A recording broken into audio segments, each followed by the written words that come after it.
Hello students, I am Dr. Amit Bhatnagar, working as Senior Research Officer in the Department of Agronomy at GB Pant University of Agriculture and Technology, Pantnagar, Uttarakhand. आज हम discuss करेंगे about crop diversification. इससे पहले आप lecture जरूर देखिए, diversification के जो लेक्चर मैंने अपलोड कर रखे हैं कि डाइवर्सिफिकेशन, उसमें मैंने बताया है कि क्या है क्रॉप डाइवर्सिफिकेशन के बारे में, तो आज सीखेंगे हम। उससे पहले फार्म डाइवर्सिफिकेशन को डिस्कस किया है, उस लेक्चर्स को आप ज़रूर देखें और cropping and farming system playlist में आपको ये सारे लेक्चर्स मिल जाएंगे। तो आज जो हम डिस्कस करेंगे वो है क्रॉप का जो डाइवर्सिफिकेशन है। What is crop diversification? So first understand about diversification. What is diversification?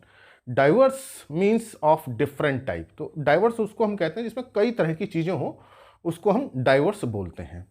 तो here crop diversification means different type of crops, तो उसको हम बोल सकते हैं crop diversification.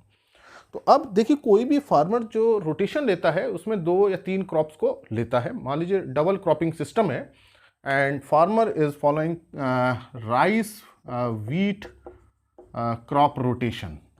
So in 1 year he is taking 2 crops. तो यहाँ देखिए कितनी क्रॉप्स हैं? 2 क्रॉप्स हैं। तो ये जो रोटेशन है, तो क्या ये डाइवर्सिफाइड क्रॉप रोटेशन है? क्या हम इसको क्रॉप डाइवर्सिफिकेशन बोल सकते हैं? क्योंकि इसमें 2 क्रॉप तो ग्रो हो रही हैं।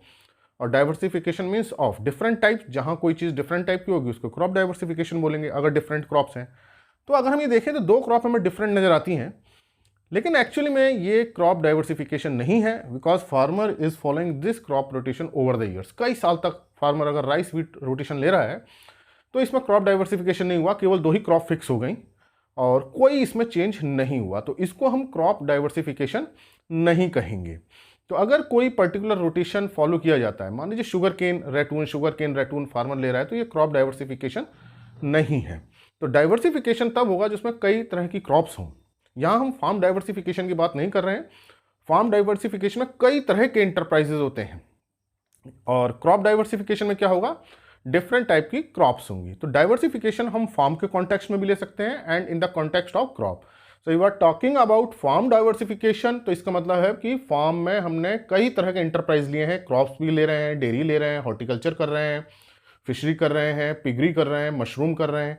अगर हम क्रॉप डाइवर्सिफिकेशन की बात करें तो हम जो सिस्टम ले रहे हैं क्रॉपिंग सिस्टम का, उसमें कई तरह की क्रॉप्स को ग्रो किया जा रहा है। तो यह है क्रॉप डाइवर्सिफिकेशन। तो यह आपको समझना पड़ेगा कि फार्म डाइवर्सिफिकेशन और क्रॉप डाइवर्सिफिकेशन में क्या डिफरेंस है, और क्रॉप जो है फार्म डाइवर्सिफिकेशन का ही एक पार्ट है। तो यहां जो हमारा मेन है क्रॉप डाइवर्सिफिकेशन।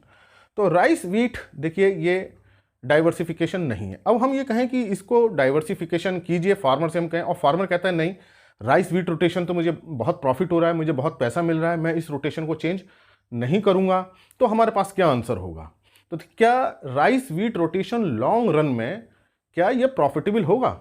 हो सकता है ये 1, 2, 3 साल तक तो प्रॉफिटेबल लग रहा है, लेकिन ये लॉन्ग रन में प्रॉफिटेबल नहीं होगा। कोई सा भी क्रॉपिंग सिस्टम लें, चाहे हम कोई सा भी ले लें, मेज व्हीट ले लें, इसी को कंटिन्यूस फॉलो कर लें, कोई भी क्रॉप रोटेशन अगर कई सालों तक लिया जाता है तो वो प्रॉफिटेबल नहीं होता, सस्टेनेबल नहीं होता है, इसलिए उसको डाइवर्सिफिकेशन करने की जरूरत होती है। अब फार्मर का लॉजिक ये हो सकता है कि उसको बहुत प्रॉफिट मिल रहा है, बहुत पैसा मिल रहा है इस रोटेशन से, तो क्यों वो चेंज करे? क्योंकि देखिए, फार्मर जो क्रॉप्स को ग्रो कर रहा है उसका मेन कंसर्न इकोनॉमिक्स है, पैसा कमाना है, प्रॉफिट है। अब हमें ये देखना पड़ेगा, इसका साइंटिफिक रीजन देखने पड़ेंगे कि इसको चेंज करने की क्यों जरूरत है। तो देखिए, जब कोई पर्टिकुलर रोटेशन फॉलो किया जा रहा है, मान लीजिए इसी को हम फॉलो कर रहे हैं, कई साल तक कर रहे हैं, तो एक पर्टिकुलर न्यूट्रिएंट्स को ही ये एब्जॉर्ब करेंगे और उस न्यूट्रिएंट्स की माइनिंग होगी। तो फार्मर ये कहेगा ठीक है, मैं फर्टिलाइजर डाल देता हूँ, जितने न्यूट्रिएंट्स का क्रॉप रिमूवल कर रही है उतने हमने फर्टिलाइजर डाल दिए। तो क्या वो फर्टिलाइजर क्या सॉइल हेल्थ पे इफेक्ट डालेंगे? नहीं डालेंगे, बिल्कुल डालेंगे, क्योंकि केमिकल फर्टिलाइजर्स को हम यूज कर रहे हैं तो उसकी फिजिकल, केमिकल, बायोलॉजिकल प्रॉपर्टीज में चेंज होगी। तो इसका मतलब एक पर्टिकुलर क्रॉप रोटेशन से एक पर्टिकुलर टाइप के न्यूट्रिएंट्स का रिमूवल ज्यादा होगा तो हम फर्टिलाइजर को यूज करेंगे। तो फर्टिलाइजर, केमिकल फर्टिलाइजर सप्लीमेंट करेंगे, तो केमिकल फर्टिलाइजर का प्रोडक्शन जहां हो रहा है वहां देखिए पॉल्यूशन हो रहा है, फैक्ट्री में पॉल्यूशन होगा। फिर जब हम यूज करेंगे तो वो सॉइल में कुछ चेंजेस करेंगे फर्टिलाइजर्स, तो वहां भी प्रॉब्लम होगी। फिर इन फर्टिलाइजर के साथ हैवी मेटल की प्रॉब्लम भी होती है। एक ये इशू आएगा अगर एक पर्टिकुलर कर रहे हैं। दूसरा, जब हम टिलेज कर रहे हैं, दोनों क्रॉप में टिलेज ज्यादा चाहिए, तो क्या होगा? सॉइल इरोजन होगा।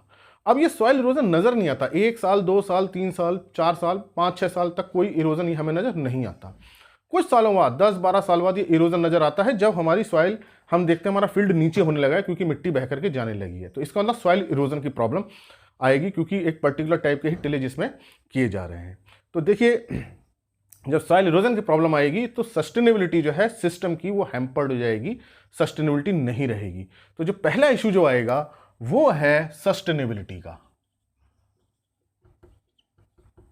अब सस्टेनेबिलिटी ये अभी हमने देखा विद रिस्पेक्ट टू सॉइल, देखी हमने कि सॉइल का इरोजन हुआ, सॉइल में डिटोरेशन हुआ, सॉइल की फर्टिलिटी मेंटेन नहीं रहेगी। दूसरा, जब यही पर्टिकुलर रोटेशन है कोई सा भी, तो उसमें पर्टिकुलर डिसीज इंसेक्ट्स लगेंगे और उनको कंट्रोल करने के लिए क्या, फिर केमिकल्स डालेंगे, फंजीसाइड्स डालेंगे। तो अब ये इस तरह के जब हम केमिकल्स डालेंगे तो क्रॉप में उसकी रेजिड्यू रहेगा, वो प्रॉब्लम आएगी। सॉइल को पॉल्यूट करेंगे, इन्वायरमेंट को पॉल्यूशन करेंगे तो इन्वायरमेंट का प्रॉब्लम है।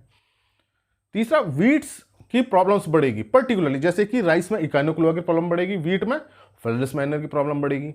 तो वीड्स को फिर कंट्रोल करने के लिए और हमें केमिकल्स यूज करने पड़ेंगे। तो देखिए, केमिकल्स भी यूज हो रहे हैं। अब खेती की लागत, जो कॉस्ट ऑफ कल्टीवेशन बढ़ती जा रही है क्योंकि केमिकल्स बढ़ रहे हैं। केमिकल फर्टिलाइजर की कॉस्ट बढ़ेगी, फंजीसाइड्स पे बढ़ेगी, हर्बिसाइड्स पे बढ़ेगी। तो ये देखिए कॉस्ट बढ़नी धीरे धीरे शुरू हो जाएगी। अभी 2-3 साल में नजर नहीं आएगा, कुछ सालों बाद ये इफेक्ट नजर आना शुरू हो जाएगा।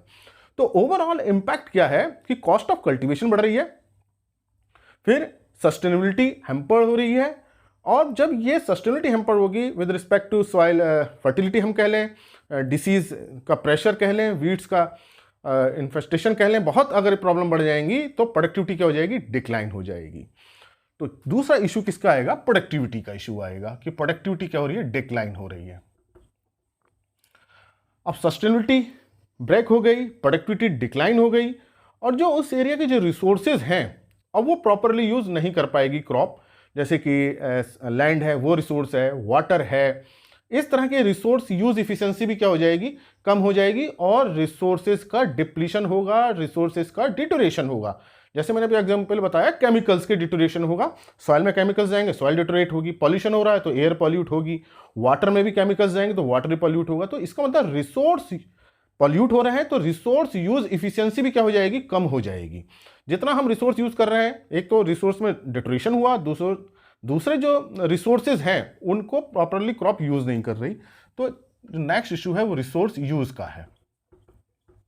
तो ये देखिए 3 जो मेजर इशू हैं वो एक पर्टिकुलर क्रॉप रोटेशन में एग्जिस्ट होने लगेंगे। तो इसका मतलब चाहे अगर ये सिस्टम कितना भी प्रॉफिटेबल क्यों ना हो, फार्मर को आज की डेट में बहुत ज़्यादा प्रॉफिट दे रहा हो, लेकिन कुछ टाइम बाद ये सारे इशू आएंगे, सस्टेनेबिलिटी ब्रेक होगी, प्रोडक्टिविटी डिक्लाइन होगी, रिसोर्स यूज इफिशिएंसी कम हो जाएगी। इसलिए हमको क्या करना होगा, इस रोटेशन को चेंज करना होगा, डिफरेंट टाइप की क्रॉप्स लेनी होंगी, और यही जो कहलाता है क्रॉप डाइवर्सिफिकेशन कहलाता है। तो इसका मतलब क्या हम इन क्रॉप्स को चेंज करें। अब ये देखिए स्टेपल फूड है, ये तो हमारे डाइट का पार्ट है, तो हम ऐसा नहीं हो सकता पूरा इसको खत्म कर दें। तो ऐसी एडवाइस भी नहीं है कि सारे कंट्री के सारे फार्मर इसको उगाना बंद कर दें। तो इसमें जो क्रॉप डाइवर्सिफिकेशन करना है तो हम या तो राइस को चेंज कर लें, या व्हीट को चेंज कर लें, या दोनों क्रॉप चेंज कर लें, या इनके बीच में कोई और भी क्रॉप ले लें जो रिसोर्सेज को इफिशिएंटली यूज करती हो, डिसीज साइकिल को ब्रेक करती हो, वीड्स को ब्रेक करती हो। तो इसका मतलब जो क्रॉप डाइवर्सिफिकेशन है वो कई तरीके से हो सकता है। तो उसमें जो 2 मेजर वे हैं क्रॉप डाइवर्सिफिकेशन के, तो जो पहला जो वे है to change the cropping system, जो है to change the cropping system. अब चेंज में कैसे कर सकते हैं हम, ऐड न्यू क्रॉप, कोई हम न्यू क्रॉप को हम ऐड कर लें इसी सिस्टम में। ये हो सकता है कि हम राइस व्हीट ले रहे हैं तो राइस व्हीट सिस्टम तो लें हम, जैसे कि राइस व्हीट के साथ बाद हम मान लीजिए ले लेते हैं सेसबेनिया। तो यहाँ देखिए एक नई क्रॉप आई सेसबेनिया।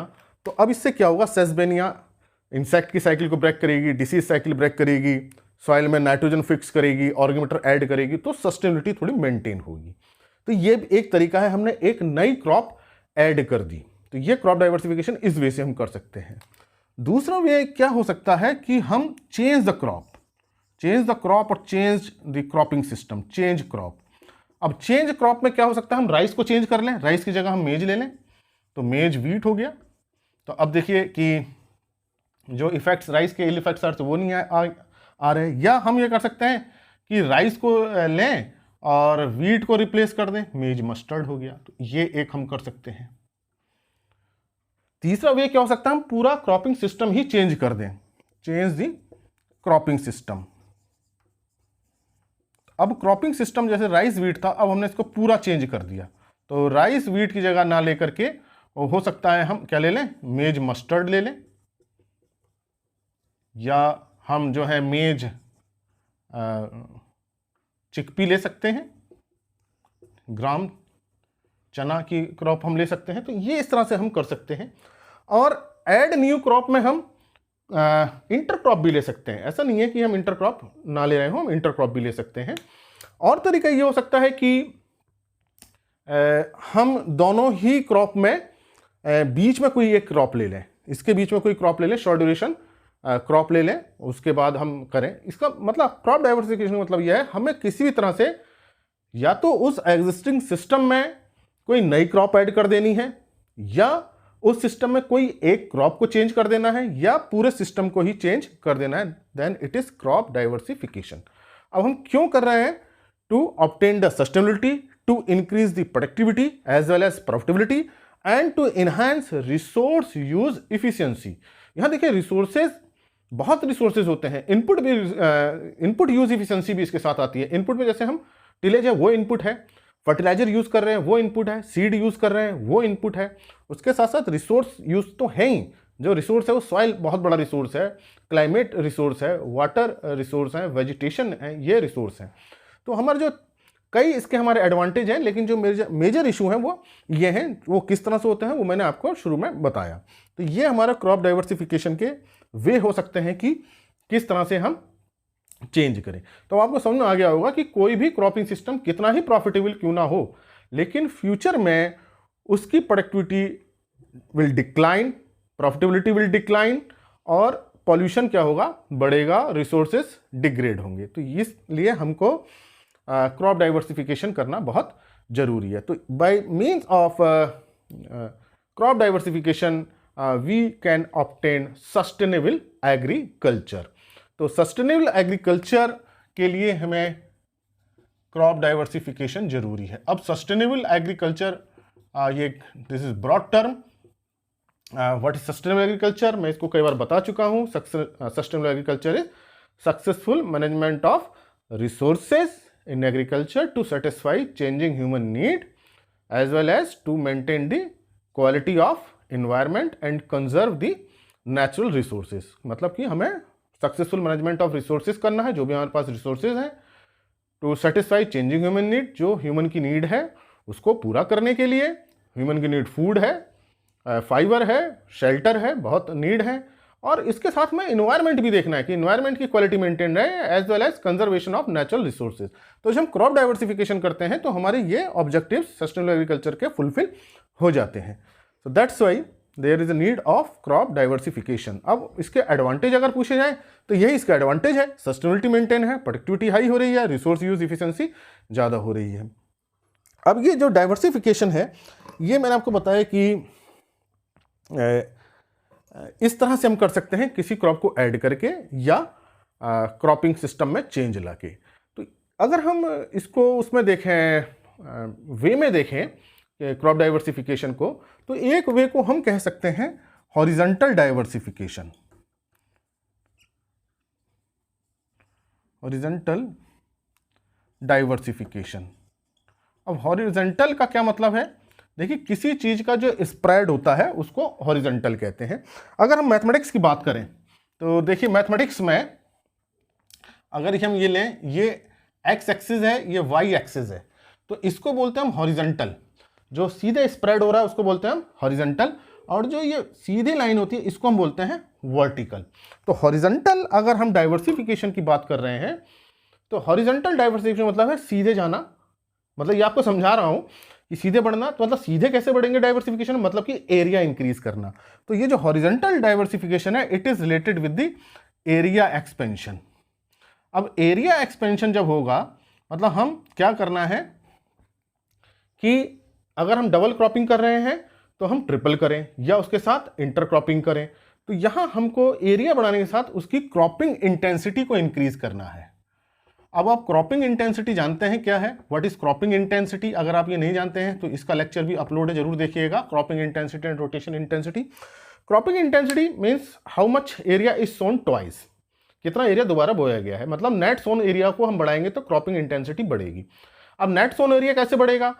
या तो जैसे हमने राइस वीट लिया, देखिए राइस वीट के बाद ये फील्ड खाली था तो हमने सेसबेनिया क्रॉप ले ली, तो यहाँ क्या हुआ, या हमने कोई शॉर्ट ड्यूरेशन लेग्यूम ले ली, तो इससे क्रॉपिंग इंटेंसिटी बढ़ेगी क्योंकि एरिया बढ़ गया, नेट सोन एरिया बढ़ गया। तो इस तरह से हम हॉरिजॉन्टल डाइवर्सिफिकेशन कर सकते हैं। या क्या कर सकते हैं कि कोई फील्ड है, मान लीजिए फील्ड में ये फील्ड है और यहाँ पे हम क्रॉप ग्रो कर रहे हैं, तो इस पे हम बंड पे अगर हम कोई वेजिटेबल्स ले लें या हम फ्लावर कर लें, ये भी एक डाइवर्सिफिकेशन है। ऐसा नहीं है कि हम पूरा फील्ड में ही करें, बंड के चारों तरफ लगा दें, बीच में हम कहीं इंटरक्रॉप ले लें, तो ये भी एक डाइवर्सिफिकेशन है। तो हमको एरिया इंक्रीज करना है, चाहे तो हम नेट सोन एरिया बढ़ाएं, एरिया नया एरिया को हम करें क्रॉपिंग सिस्टम में लाएं, या हम जो एग्जिस्ट कर रही है क्रॉप उसी में कोई इंटरक्रॉपिंग करें, या बंड के चारों तरफ करें, वो क्या है, हॉरिजॉन्टल डाइवर्सिफिकेशन है। तो horizontal diversification is related with the more cropping intensity. तो ये आपको समझ में आ गया कि हॉरिजॉन्टल डाइवर्सिफिकेशन क्या है। दूसरा जो है वो है वर्टिकल डाइवर्सिफिकेशन। वर्टिकल डाइवर्सिफिकेशन में एरिया तो इंक्रीज नहीं करते हैं, फार्म का जो एरिया है वो तो उतना ही रहता है। जैसे हॉरिजॉन्टल में तुमने एरिया इंक्रीज कर दिया था क्रॉप्स को इंटेंसिटी बढ़ा के।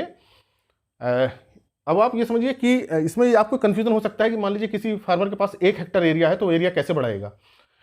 हेक्टर एरिया एक ही है, 1 हेक्टर एरिया है, लेकिन उस एरिया में हमने क्रॉप इंट्रोड्यूस कर दी, नई क्रॉप लिया है, तो उसका नेट सोन एरिया और बढ़ गया। तो ये इस तरह से एरिया इंक्रीज करना है। बंड को हमने कल्टीवेशन में लिया, उस तरह से एरिया इंक्रीज करना है।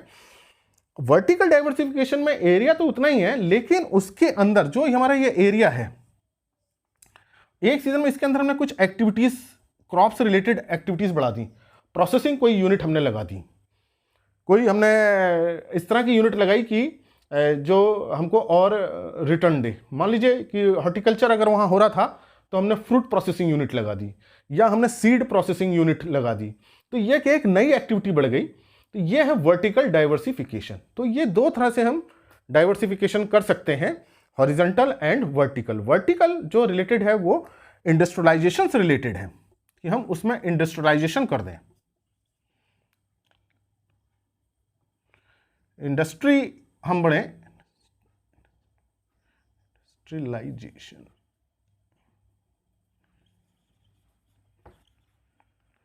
तो हमें इंडस्ट्री प्रोसेसिंग यूनिट्स को बढ़ा देना है। जैसे इसका प्रोसेसिंग हम कोई यूनिट लगा दें, वो हो जाएगा इंडस्ट्रियलाइजेशन। हमें कर देना है कोई, हम ऐसी कोई प्रोसेसिंग करें कि उसकी वैल्यू ऐड हो जाए, वैल्यू एडिशन भी हम कर सकते हैं, जैम जेली इस तरह को कुछ लगा सकते हैं। तो ये है वर्टिकल डाइवर्सिफिकेशन। तो क्रॉप डाइवर्सिफिकेशन में जनरली हॉरिजॉन्टल डाइवर्सिफिकेशन को एम्फेसिस दी जाती है। तो ये आपको समझ में आ गया होगा कि what is crop diversification, what are the objectives of crop diversification, and what are the ways of diversification, and what are 2 types of diversification. तो ये आपको बहुत इंपॉर्टेंट टॉपिक था जो आपको समझ में आ गया होगा। और इसके एडवांटेज क्या है? एडवांटेज देखिए, जो ऑब्जेक्टिव है वही इसके एडवांटेज हैं। तो अब ये प्रॉब्लम आ सकती है, या ये इशू आ सकता है कि किस क्रॉप से हम रिप्लेस करें, किस क्रॉप को चेंज करें। तो देखिए, क्रॉप डाइवर्सिफिकेशन में हम उस क्रॉप को, नई क्रॉप को इंट्रोड्यूस करते हैं जिसका उस एरिया में प्रोडक्शन इफिशियंसी अच्छी हो। ऐसा भी नहीं कि कोई हमने ऐसी क्रॉप ला दी जो उस एरिया में होती ही नहीं हो। प्रोडक्शन इफिशियंसी अच्छी हो, उस एरिया में उसकी डिमांड हो, और उसका पैसा, अच्छा पैसा मिलता हो, हाई वैल्यू क्रॉप हो, और उसका जो मार्केटिंग है वो उस एरिया में होनी चाहिए। अब हमने कोई क्रॉप ऐसी ग्रो करी वहाँ मार्केटिंग नहीं होती, तो फार्मर को कोई रिटर्न नहीं मिलेगा। तो हमेशा हम हाई वैल्यू क्रॉप को ही प्रिफर करते हैं क्रॉप डाइवर्सिफिकेशन में, कि जिसकी डिमांड हो। तो ऐसा नहीं है कि केवल राइस वीट या 2-3 क्रॉप की डिमांड होती है, मार्केट में बहुत क्रॉप की डिमांड होती है, फ्लावर की डिमांड है, वेजिटेबल्स की डिमांड है। तो हम ऐसा भी नहीं कि पूरी की पूरी सिस्टम को चेंज कर दें और 50% पे राइस कर लें, 50% पे वेजिटेबल कर लें, या पल्स कर लें 50% एरिया में, तो कुछ कुछ ऐसा भी नहीं कि 100% एरिया को ही रिप्लेस किया जाए, कुछ परसेंटेज एरिया को भी रिप्लेस किया जा सकता है क्रॉप डाइवर्सिफिकेशन में। तो इस बात से कंफ्यूज मत कीजिए कि जब हम पूरी ही क्रॉप राइस को रिप्लेस कर देंगे तभी वो क्रॉप डाइवर्सिफिकेशन है, ऐसा नहीं है। इसका कुछ परसेंट एरिया दूसरी क्रॉप में दे दें वो भी क्रॉप डाइवर्सिफिकेशन है। तो क्रॉप डाइवर्सिफिकेशन में जो इंसेक्ट की जो प्रॉब्लम बढ़ती है वो कम हो जाती है, डिसीजेस की हो जाती है, कम हो जाएगी, वीड्स का सप्रेशन जो है इफेक्ट वो कम हो जाता है क्योंकि साइकिल टूट जाती है। तो इसके बहुत एडवांटेज हैं। तो ये मैंने आपको बताया कि क्रॉप डाइवर्सिफिकेशन को हम किस तरह से कर सकते हैं, और इससे बात से बिल्कुल कंफ्यूज नहीं होना है कि डाइवर्सिफिकेशन का मतलब है कि 100% रिप्लेसमेंट, ऐसा नहीं है। कुछ रिप्लेसमेंट आप कर दीजिए, बंड पे लगा दीजिए, वो भी डाइवर्सिफिकेशन है। लेकिन क्रॉप डाइवर्सिफिकेशन में हमेशा हाई वैल्यू क्रॉप को ही ग्रो करना चाहिए, नहीं तो फार्मर को उसकी प्रॉफिटेबिलिटी नहीं मिलेगी। और क्रॉपिंग सिस्टम को कुछ टाइम बाद भी चेंज कर देना चाहिए ताकि जो डिसीज साइकिल है, जो इंसेक्ट की साइकिल है, जो वीड्स डोमिनेट कर रहे थे उनकी साइकिल भी ब्रेक हो जाए। तो ये मैंने आपको बताया कि क्या क्रॉप डाइवर्सिफिकेशन होता है। ये लेक्चर आपको अच्छा लगा हो तो इसे लाइक करें और स्टूडेंट्स के साथ शेयर करें। अगर चैनल सब्सक्राइब नहीं किया है तो सब्सक्राइब करें। Thank you very much.